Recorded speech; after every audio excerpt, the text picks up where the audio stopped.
Alright, so I'm back at it. This is a 2012 Harley Davidson Ultra Classic CVO Screaming Eagle.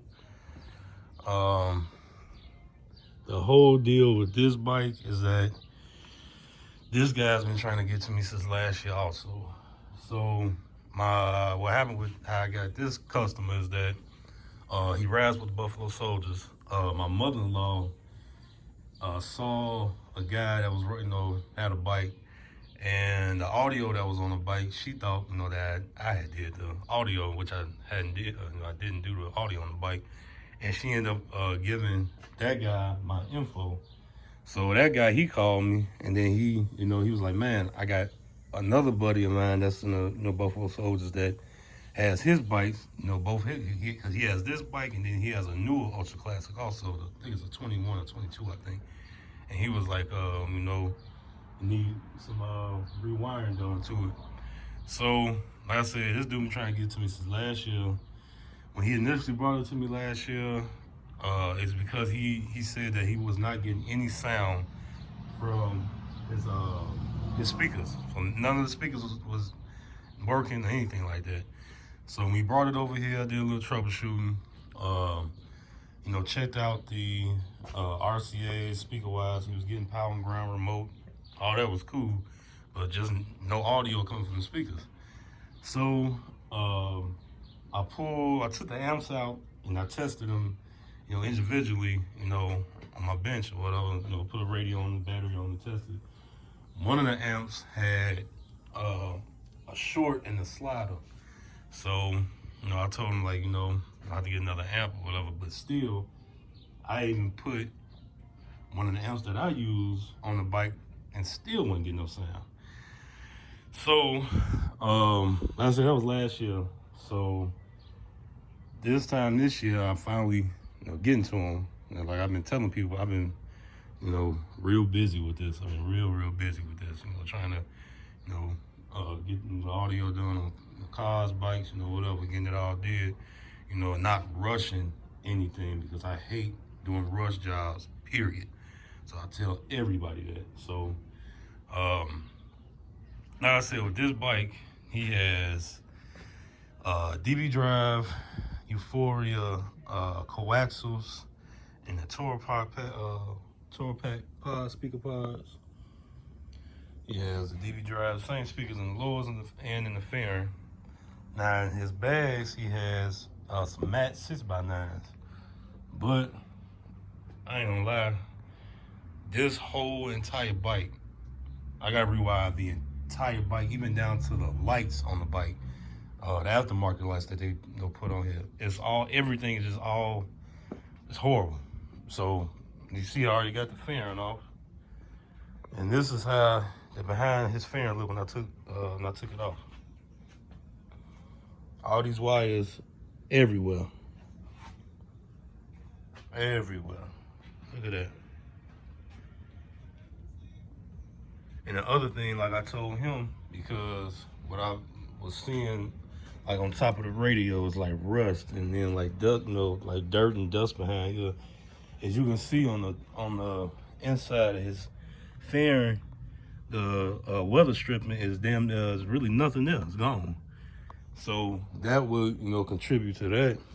But like I said, I did some testing and I ended up hooking up another Pioneer radio because the pinouts on this plug still work for another radio as long as it's Pioneer.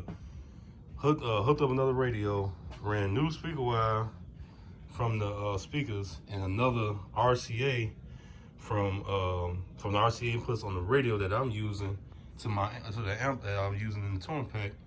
Speakers came on. So now the whole time, like I said, this is a Pioneer flip out that he has on here. It's a flip out radio, which is this radio is expensive as hell because this is the only flip out that I know that of a better brand that's out there.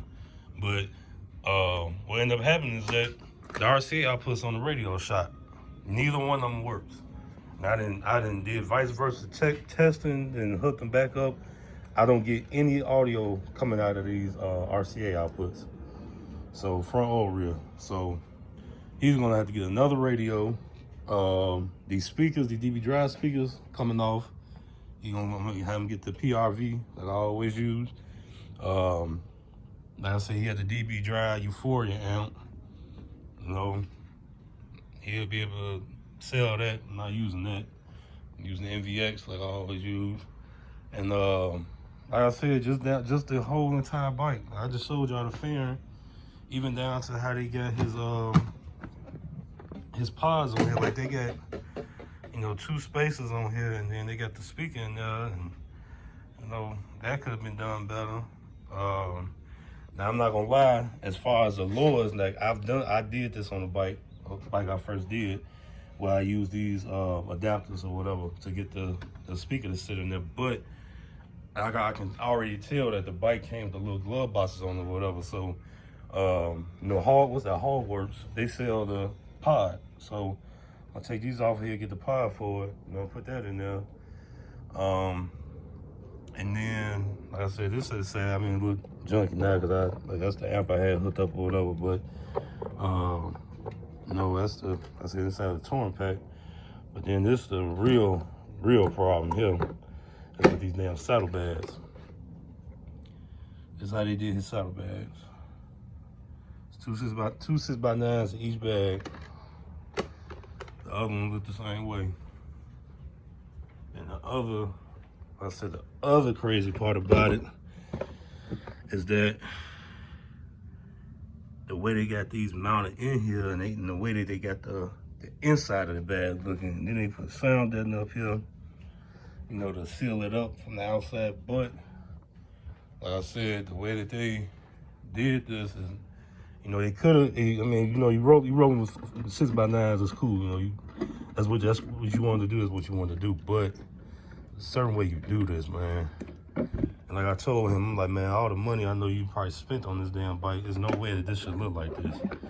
So now, and then even down to the lights, like that light on this side works, the other one doesn't work. Then he has these lights on top, which I ain't even hooked up. This is the wire to that right here. You see it ain't even hooked up or nothing. There's an underglow kit on here. The remote that doesn't even come on, so I gotta replace that. But like I said, one second, get this bag up here. But this is what I'm talking about. The inside of these bags. So as y'all can see, they cut. You know, they look like they just got a drill bit. They just drilled a bunch of holes in here or whatever. But the whole thing is that you can actually see the inside of the bag, to where I know probably water, dirt, all that's getting in the bag. So they should at least put like a pre-filter sheet on it, a waterproof sheet, like what I use, to at least know it'll you know, reflect, you know, the water, all the elements. It won't, you know, affect the damn speaker. But like I said, this is how his bag look. And the other one looked the same way. So I say even down to the RCAs they got right here, and they got wires coming up into the touring pack. Like it's crazy, man. And they got these, I guess, going to the lights, the little rods or whatever that's on the end, back end of the bags for the lights or whatever. Like I said, man, it's just a mess. Like, I ain't gonna lie, but this gonna be a total rewire, this whole bike, entire rewire. So now, without me even starting to do the rewire, my focus is on these bags and on his touring pack, because his touring pack is cracked also. So it looked like he tried to repair it, but my own thing is that with this is that I'm putting all his amps in his touring pack, and I do not want, you know, water, because he said water is not getting in there, but I don't want to take a chance or whatever. And plus, like I said, as much money he done spent on this damn bike with this music and all that, who want to ride around with their touring pack looking like this? Or they damn saddlebags looking like that? Like, come on, man. So what I'm gonna do, I already contacted my guy. He does, excuse me, he does custom fiberglass work, center consoles, all that. So what I'm gonna do, before I even start any audio on this, I rewind everything. I'm gonna get this torn pack off, and I'm gonna get them saddlebags to him, because what he's already had him come over here and look at everything. What he's going to do is that he's going to take his all apart, sand everything down, and he's going to fiberglass this whole section right here. And then on the outside right here is cracked. So I'm trying to get him to repair that also. But he's gonna fix that, and then he's gonna do the inside, fiberglass the inside of the saddlebags and the outside. And then I'll have to take it to my other guy that'll do like the little body work or whatever, smooth out the fiberglass, and then I'm gonna have him paint the inside of the bags. So that'd be it.